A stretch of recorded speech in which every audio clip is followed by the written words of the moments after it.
The government first said it was a crashed flying saucer. Wreckage scattered over a large area. Witnesses describing it as lightweight and super strong beams with strange drawings and foil-like material that had a memory. There were a lot of people that believed that we had something unique, otherwise we wouldn't have. Walter Haut was the Roswell Army Airfield Public Information Officer, and he was ordered to release the story that the government had indeed recovered a crashed saucer on Brazel's ranch. His friend, intelligence officer Jesse Marcel, was one of the first military men at the debris site. Jesse had gone out to the ranch with Brazel and picked up a bunch of material and brought it back to the base. That material was flown to General Ramey's office. And according to other reports, some of it came here to Dayton. A lot of this material, there were very few people saw. A lot of it was put on trucks out at the site, or covered, taken to the aircraft, and the aircraft flown either to Wright Field or wherever else they may have gone. That's when the official story was changed. The Army Air Corps said Brazel had found nothing more than a downed weather balloon, and they had pictures to prove it. Intelligence officer Major Jesse Marcel was ordered to pose for pictures with some of the wreckage and told not to talk to the media. If it was a government plan, it worked. The story died. It was nothing very serious. I think most people took it as an honest mistake made by the people off the base. For many years, no one in this New Mexico town thought much more about the story until a few of them started comparing notes. Jesse Marcel talked to Walter Haut and admitted he didn't buy that crashed weather balloon story. He was very, very adamant. What we picked up and brought into the base was not of this earth. He could not change his opinion. This was not of this earth. We don't have the technology to develop anything like this. Materials that were so thin they were like foil that you could crumple up in your hand, and when you released it, it went back to its original form. Had a memory built in it. Go ahead and get out of here, and get out of here as fast as you can. And in a rare interview, mortician Glenn Dennis told me he remembered getting some strange calls from the base mortuary officer around the time of the Brazel discovery. He called one to know. He said, "What's the smallest size hermetically sealed casket that you keep in stock?" And then again, here again, I said, "Hey, what have you guys got out there?" Later that day, while on an ambulance run to the base hospital, Dennis saw strange wreckage in the back of two Army ambulances parked outside this emergency room door. And an Army nurse, who was a close friend of his, told him that she had been part of some strange activities going on in the hospital that day. And what they wanted her to do was write down what they were doing. And on one gurney, there was a crash bag that had two small, little, very mutilated bodies. And then on the other gurney, there was a crash bag there that was unzipped, and it had a little body, she said, that was almost complete. It hadn't been mutilated. She claimed they were doing an autopsy on that one, a body that was not like anything she had ever seen before. She described some very unusual features that were not human. It only had 4 fingers, and on the tips of it were little pads, and then it looked like very small, minute little suction cups. Then they described the arm as much larger here from the human, and a very short joint up here, and the head was very large. The eyes were very sunken in. But what were they? Dennis was told by a high-ranking military officer that they were indeed something special. He said the bodies were definitely aliens. All right, so what did Mac Brazel really find out in the desert? The weather balloon doesn't carry passengers, and it wasn't all that secret. And where did the bodies come from? What about those reports as well that both wreckage and alien bodies were shipped to Wright Pat? Well, coming up, we'll try and track down exactly what was and was not shipped here. and why the Roswell case is still under the microscope after all these years. Plus, we're going to find out what the Air Force has to say on this possible alien encounter. Again, it's started attracting real attention around 1979, when some well-established researchers, including Stan Friedman, Bill Moore, Kevin Randall, and Don Schmidt, started to dig into the story. Witnesses talking about another crash site miles from the Brazel Ranch and alien bodies. Also, rumors of a Wright-Pat connection grew. This teletype from the FBI office in Dallas to the one in Cincinnati mentions a disc and balloon being sent to Wright Field for examination. And Army Air Corps pilot Pappy Henderson admits that he flew wreckage of a crashed saucer from Roswell to Dayton, and he tells a friend that he saw alien bodies. The question is today, 1994, where is the material? Where are the bodies? Certainly unique specimens would have been preserved. Authors and researchers Kevin Randall and Don Schmidt have just released the latest book on the Roswell case. And they told me witnesses have shed even more light on the story. We've talked to both civilians and military who were there. We have over 50 sworn affidavits all attesting to personal involvement in this case. And more than one witness has mentioned government cover-up. The Provost Marshal Edwin Easley now, who mentioned over and over again that I'm still sworn to secrecy, yet before he died, he acknowledged his involvement, the bodies, and that the President, whether personally or indirectly, had asked them to cooperate and never to say a word about this. And about that Wright-Pat connection? We have first-hand testimony that there were two separate body flights that went out early morning of July 6th, sometime between 2 and 3 in the morning. That there were two flights, one went on to Andrews Air Force Base in Washington, D.C. And we can only imagine who may have been interested in possibly seeing the contents within the bomb bay.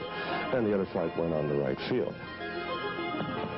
All right, some amazing allegations as to what might have been shipped to Wright-Pat following the crash at Roswell.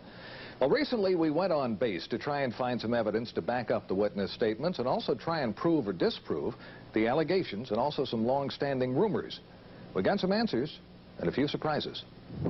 This is Area B at Wright-Pat, and behind me a cluster of buildings and hangars. Now, most of the old rumors were that the bodies and wreckage were kept in Hangar 18. Well, first of all, there never was a Hangar 18. There is a Building 18, but it's home to Wright Lab, and it never has been home to Foreign Technology Division, which is the division that you would have expected to have been in charge of the wreckage and the bodies. We checked base civil engineering maps that show everything above and underground, and those rumored secret underground storage vaults and tunnels just don't show up. But a recent article in Far Out magazine claims Building 620, that's the avionics lab up on the hill, has access to secret vaults through a tunnel under the auditorium. So, using the map in the magazine, we found a tunnel. And here it is. Sources confirm it's the only tunnel under that building. We found no vaults of any kind, plus the building wasn't built until the mid-60s. So, what happened to the wreckage from Roswell? Well, the Air Force agreed for the first time to talk about it. In an exclusive one-on-one interview with a man who heads this sprawling complex known as the Air Force Foreign Aerospace Science and Technology Center, we got some surprising answers. The obvious first question, were alien bodies and wreckage recovered from a crash at Roswell, and were they brought to Wright-Pat? We've extensively researched that, kind of hoping that we might find after all these years that really there was some thread of truth, and we've had no success at all. And I know today there are no such vehicles or bodies on the base. If they were. If we're to believe that Roswell was nothing more than a weather balloon crash, why would it have been brought here in the first place? If it was easily identified as a weather balloon, probably it wouldn't have been. If it were a foreign weather balloon, it may have been. If it were unidentified, it would be brought here because, in fact, that is our job, to look at technology and technological advances in any sense. Well, that seemed to be a pretty good argument that it was not an everyday weather balloon. And if it wasn't alien bodies in a UFO, what was it? Extensive research here, we found just no indication at all of any kind of incident at Roswell. I mean, we have nothing on record for that investigation. But we did learn that there was a Roswell file in one base office. Meet Colonel Hector Quintanilla. He was the last director of the Air Force's Project Blue Book. There was a folder. Okay. A folder about as big as this, with newspaper accounts of what transpired out at the ranch or wherever it was. Okay. But there was no formal correspondence that I could find with regards to Roswell. He told me Blue Book's evaluation of the case was it was nothing more than a balloon, and that's the end of it. But interestingly enough, a search of other Air Force documents failed to turn up any reference to Roswell in any form. We can't find an advantage to keeping such a thing a secret. We think that probably what happened is that there wasn't anything significant from the Roswell incident, if in fact it was evaluated here. Consequently, if there was either no report or the report was of no significance, so it was destroyed. And he added, nothing like aliens or a UFO could have arrived at Wright Pat without somebody knowing about it and eventually talking. Almost impossible to keep something that fantastic a secret, specifically within the intelligence community, and particularly from the organization that's supposed to evaluate that sort of thing. Secret. We've heard that word a lot tonight. Well, coming up, we've got some new evidence that may well explain what at least some of that wreckage from Roswell really was, and why it came here, and why the government chose to keep it a secret. We'll be back.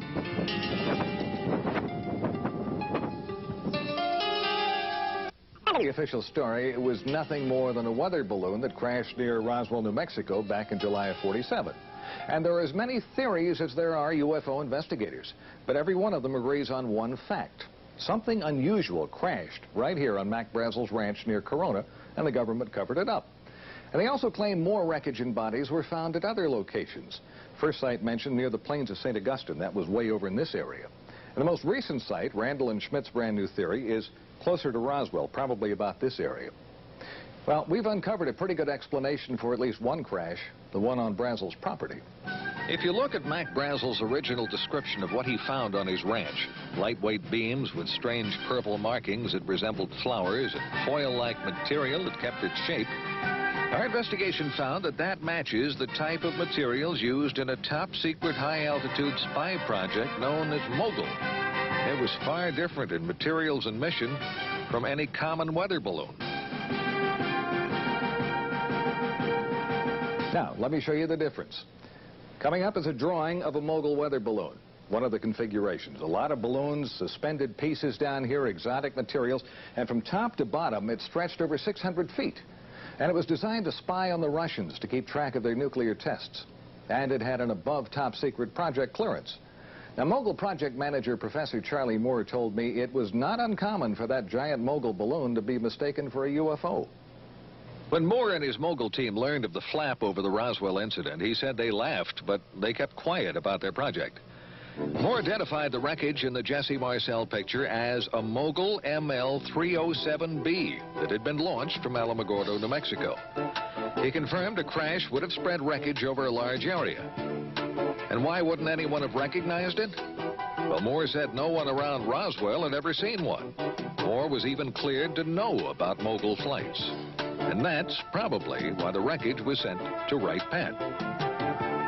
Now, there's one more twist that tends to back up the Mogul theory. The former top man with Project Mogul, Colonel Marcellus Duffy, was at Wright Pat when the Roswell wreckage arrived. He recognized it, but that story never got out. According to another former Mogul officer, retired Air Force Colonel Albert Trukowski, Colonel Duffy could not talk about it because of the secrecy.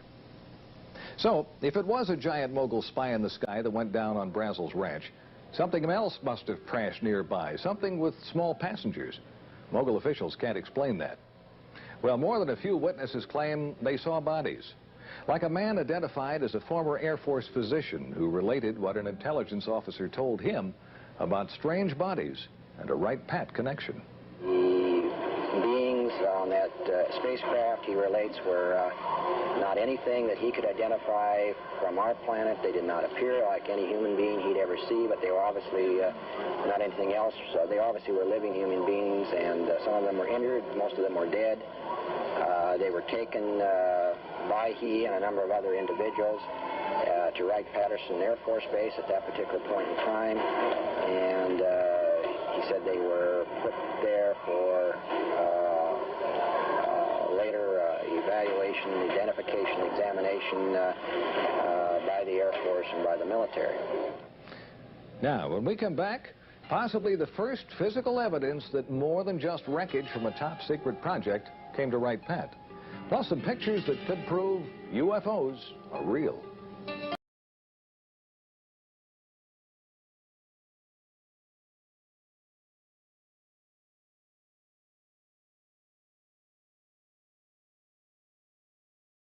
Brown Hospital on the grounds of the VA Medical Center in Dayton. And up until a few years ago, it was a very active hospital. And on the 3rd floor of this building, there was the dental lab. In that lab, a dental technician. We'll call him Jack Smith. And as Jack told the story to Len Stringfield, it was on a Thursday. He remembers the day quite well because Thursdays were normally very quiet days here at the VA Medical Center. And 2 men he identified as officers from Wright-Patterson Air Force Base brought him a model, an impression of a lower jawbone. They wanted a working model made. He was to keep no records, and the mold he created to make the model was broken and thrown in the trash as the Air Force officers left. Smith retrieved the broken mold pieces and put them back together at home, and he made his own model. He said he knew this just wasn't human. Few have ever seen it, and those that have can't identify it. An article in Len Stringfield's new book quotes certified dental technician Bruce Phillips as saying it's not like anything he'd come across in his 20 years in the business. The teeth are flat, no cutting surfaces. The shape of the jaw is different from humans, and the arch is much deeper. If it isn't identifiable as animal or human by people who should know, what is it? Could this finally be the first hard evidence the Air Force was indeed doing tests on alien bodies out at Wright-Pat? Jack Smith says the jawbone model was made in 1979. And if you compare the shape of the jaw in the model with the shape of the jaw in this computer drawing of an alien, it's almost a perfect match. Some sources claim the drawing was part of a government UFO briefing in 1978, same time frame, and was based on photos from Wright-Pat. Now, the Air Force tells us they have no records of any alien picture or the briefing. No comments yet on the jawbone. For believers, this is more evidence that something is going on, and the government really doesn't want to talk about it. But are models and pictures enough to finally prove that UFOs and aliens are real? Well, we've had great photographic proof for years. The question is the resistance to accepting it as being proof. Dr. Bruce Maccabee is one of the most respected experts in the field of photo analysis. And Bruce says some pictures taken near Gulf Breeze, Florida back in January by Ed Walters would have been pretty tough to fake. The first picture shows an unidentified object with an F-15 closing in. The next shows the plane flying by the object. Here you have a situation where the airplane actually got in between the camera and the object. Walters claims the plane made a U-turn and the object flew away at high speed. Maccabee showed me videos of other sightings around Gulf Breeze at around the same time, and they were ones that were hard, if not impossible, to explain. Skeptics have often said, you know, if this stuff were real, you would have photos and videos. What can I say? Now you've got photos and videos. Now you've got photos and videos. It's interesting to note the Air Force has never said that UFOs don't exist. Was this a break in a curtain of secrecy surrounding the real UFO story? Has the government really been covering up the story of the century? It all comes down to what you believe. And as in the past, it remains the controversy that won't die. And whether the evidence connecting Wright-Pat to the UFO phenomena is accurate or not, the base is forever a part of that legend. I'm Carl Day.